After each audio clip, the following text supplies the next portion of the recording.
Thanks to Allah for the moon and the stars, praising The number one hit music station.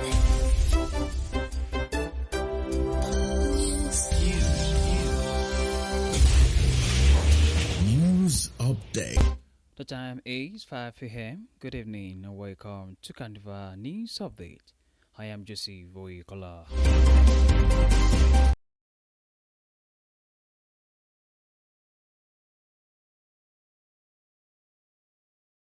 In the news this evening, the federal government has filed a 10-count charge against 3 men over the kidnap of pupils and teachers from a school in Noriri local government area of Oyo State.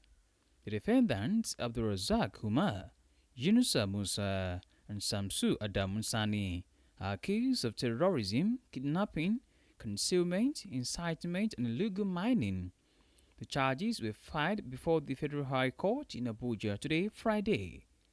Umar is also known as Abu Khalifa or Abu Khalid, Musa as Yunusa bin Musa, and Sani as Abu Itsa. All three are from Suleja local government area of Niger State. Meanwhile, the Supreme Court has reinstated the final forfeiture of 7 high-value properties linked to former governor of the Central Bank of Nigeria, Godwin Emefiele, overturning a court of appeal judgment that had nullified the order and directed a retrial. An anonymous decision delivered on Friday, a 5-member panel of the Apex Court led by Justice Ibrahim Saulawa allowed the appeal and set aside the judgment of the Court of Appeal, Legal Division. The Appellate Court had earlier nullified the final forfeiture and order granted by the Federal High Court in Lagos and ordered that the case be heard afresh. However, the Supreme Court restored the trial court decision, effectively returning the 7 properties to the federal government through final forfeiture. In the meantime, an Anambra State High Court sitting in Oka has sentenced popular native doctor Oyebuchi Okocha, popularly known as Oyise Jesus, to 6 years imprisonment and imposed a 20 million naira fine after finding him guilty under the Anambra Homeland Security Law. Justice Jude Obiora delivered a judgment on Friday, convicting Okocha on one of the 3 charges brought against him following his arrest during a security crackdown on suspected native doctors in February 2025. The defendant was accused of promoting wealth through supernatural means on social media, preparing charms for criminals, engaging in Okeite rituals, and practicing money doubling schemes. The court, however, found him guilty only of misleading the public by claiming to possess supernatural powers capable of making people wealthy through unlawful spiritual practices.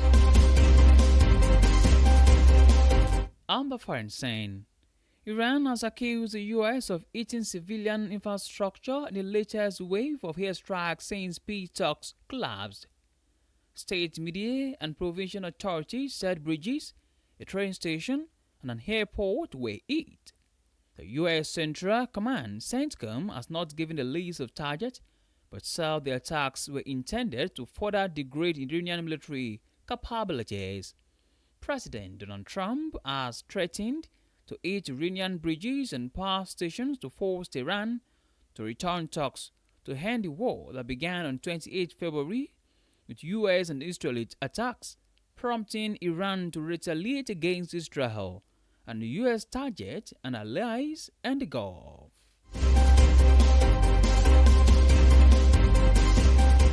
An interesting water sport.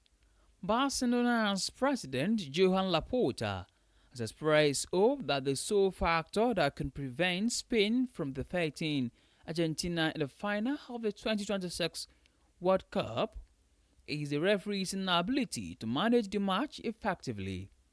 He mentioned that if the referee stands firm against intimidation, Spain would have a significant opportunity to triumph over Argentina.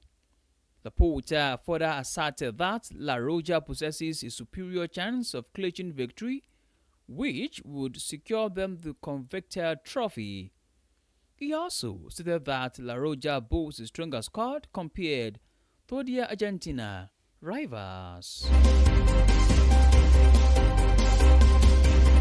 And that ends Carnival Radio News Update. Thank you very much for listening. You can download Carnival Media Hub from Google Play Store and Apple iOS. You can also check out our website at www.carnivalmedia.ng. My name remains Joseph Oyekola. Good evening, and please do want to enjoy the rest of your day.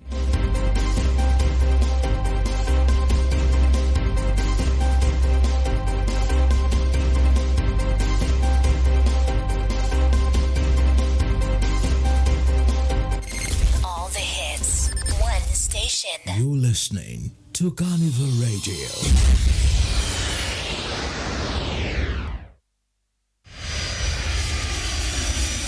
Ó milẹ̀, ó kilẹ̀, ó rẹ̀ dòdò.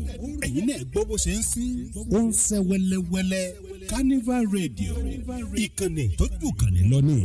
Ọjọ́ gbogbo bí ọdún.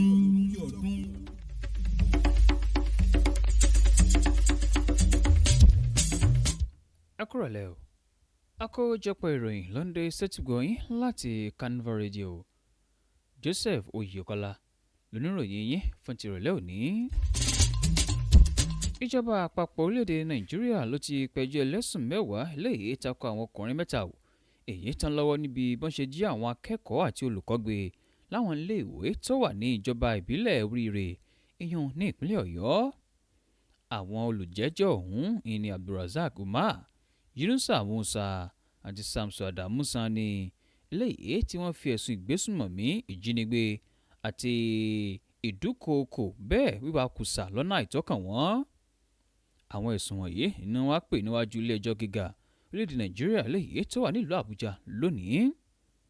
Umar ni ọ̀pọ̀ ènìyàn tó mọ̀ sí Abu Khalifa àbí Abu Khalid. Musa lọ̀pọ̀ ènìyàn mọ̀ sí Yunusa bin Musa àti Sani tí ọ̀pọ̀ ènìyàn mọ̀ sí Abu Istifa. Àwọn mẹ́tẹ̀ẹ̀ta ọ̀hún ni wọ́n wá láti ìjọba ìbílẹ̀ Suleja èèyàn ní ìpínlẹ̀ Niger.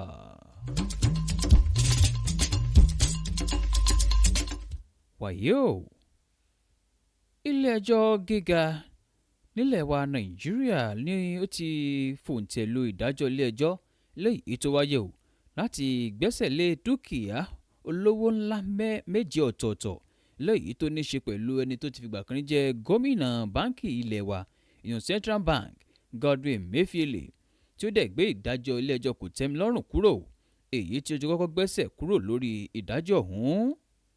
Níbi ìdájọ́ ilé-ẹjọ́ tó wáyé lónìí, níbi tí àwọn onídàájọ́ márùn-ún ọ̀tọ̀ọ̀tọ̀ tí wọ́n ti ṣe ìdájọ́ ọ̀hún náà ti wá pa á láṣẹ o wípé ìdájọ́ èyí tí onídàájọ́ Ibrahim Saulawa èyí tó gbé ni ó ṣàlàyé wípé níṣe ni kí ìjọba orílẹ̀-èdè Nàìjíríà kó gbẹ́sẹ̀ lé àwọn dúkìá tó ń ṣe ti Godwin Emefiele. Ilé-ẹjọ́ gíga jùlọ nílẹ̀ wa Nàìjíríà ni ó ti wá ṣe bẹ́ẹ̀ o gbẹ́sẹ̀ kúrò lórí ìdájọ́ ilé-ẹjọ́ kòtẹ́milọ́rùn tó wáyé tó ní í ṣe pẹ̀lú wípé kí ìjọba àpapọ̀ máa ń gbẹ́sẹ̀ lé dúkìá Emefiele. Lónìí ní ilé-ẹjọ́ gíga nílẹ̀ wa Nàìjíríà ń jẹ́ kó di mímọ̀ o wípé àwọn dúkìá méjì ọ̀tọ̀ọ̀tọ̀ tó jẹ́ olówó iyebíye yìí ní kó jẹ́ ti ìjọba àpapọ̀ torílẹ̀-èdè Nàìjíríà.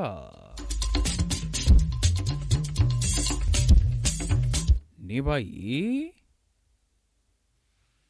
ilé-ẹjọ́ gíga kan ní ìlú ìpínlẹ̀ Anambra léyìí tó ń jókòó sí agbègbè Ọ̀ká ni ó ti rán gbajúgbajà dókítà ìbílẹ̀ kan lọ sí ẹ̀wọ̀n o, èèyàn Oyèbùchì Okocha, ẹni tí ọ̀pọ̀ ènìyàn mọ̀ sí Oyèsè Jesus, ló dẹ̀ rán lọ sí ẹ̀wọ̀n ọdún 6 àti owó ìtanràn tó ń lọ bíi mílíọ̀nù lọ́nà 20 látàrí bí wọ́n ṣe ní pé ó jẹ̀bi àwọn ẹ̀sùn tí wọ́n fi kàn án o tó ní ṣe pẹ̀lú òfin ìpínlẹ̀ Anambra.